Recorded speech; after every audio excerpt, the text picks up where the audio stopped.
They know nothing's going to happen to them. They know they're not going to be given after-school detention. They're not going to be suspended. They're not going to be expelled. Or like in the old day, they're not going to have the cheeks of their ass torn off for not doing right in class. So we have teachers that are handcuffed. We have principals that are handcuffed. And I will tell you, and I've said this many times before, we got to get to these kids before they get to me here at this jail. And so starting right now, it's a brand new day, folks.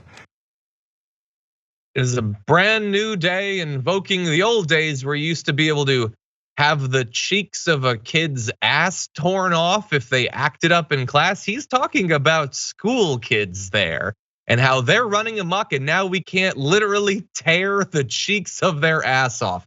That's Sheriff Wayne Ivey.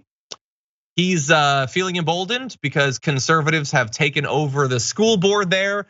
And they're saying that they are going to be stopping all of this woke education that stopped grown adults from spanking other people's kids, I guess. I don't know. But Sheriff Wayne Ivey certainly has the good old days in mind as he takes power. What do you think, Brett? There's this one video, now that we're in the aftermath, I can say it. There's this one video of like a male Karen who comes up to a guy and he goes, "Man, I'm gonna beat your dick.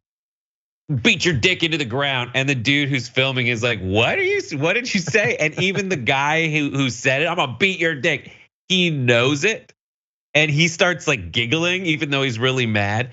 Like the "I'm gonna beat your D" is less awkward than he's saying we used to tear the ass cheeks off of children.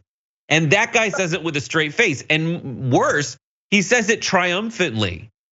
Like, "Those are the days that I recall." Like, no, that is psychotic, and it proves that you cannot keep the best disciplinarians, in my experience, could scare the hell out of kids with a tone and a look. When you're into the point where you're beating up other people's kids, I hate to break it to you, dude, but you've already lost. And worse, if I were to use their logic against them, the right wing is always saying, "I don't want the school to step in where the parents should step in. If anyone's gonna beat the kids, and I don't think anyone should, but if anyone's going to, it should be the parents, not a weirdo in the front office with a hickory stick." Yeah. Well, look, I think that this is a reminder that the right got fired up about fake stuff that's not happening in schools. But despite the fact that none of this is based in reality, they organized and they took over many school boards. They were beaten in some. There were wins during the midterms on that, but they prioritized taking it over, and they were able to do that because they had people who wanted to run literally everywhere. And then you combine that with they had massive amounts of funding from the same sorts of millionaires and billionaires that are funding so much of this.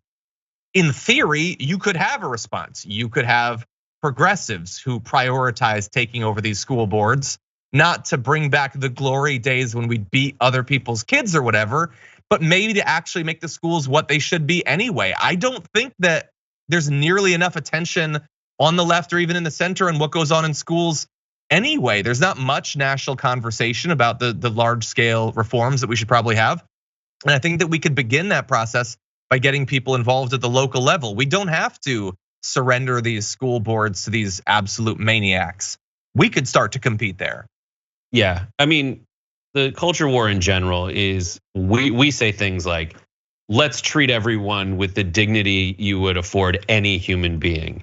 And they call us pedophiles for that. And then turn around and say they're gonna tear the ass cheeks off some kids. Yeah. But we're the pedophiles. We're the pedophiles. You wanna tear a kid's ass cheeks off, and you wanna see a kid's gonads before they go swimming. Yeah. But we're the pedophiles. Okay, you're the ones bring your words, not mine. It is so weird that none of that stuff bothers them. We just had we talked about it earlier this week, another person was one of the guys constantly claiming that other people are groomers and all that, one of these QAnon influencers, and no, he had been raping a child when he was younger. That was what he actually did. Doesn't matter to any of them. When QAnon forums shut down because their mods had child porn, doesn't matter to them. None of this actually gets through them. It's all this hypothetical terror that they have that isn't actually triggered by any of the actual things being done that they say that they're so worried about.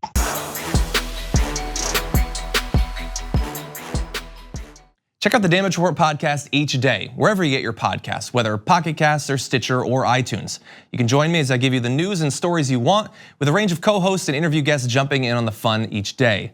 Again, that's the Damage Report, wherever you get your podcasts. And if you get them at iTunes, don't forget to rate and review. Sometimes I'll read them live on the show.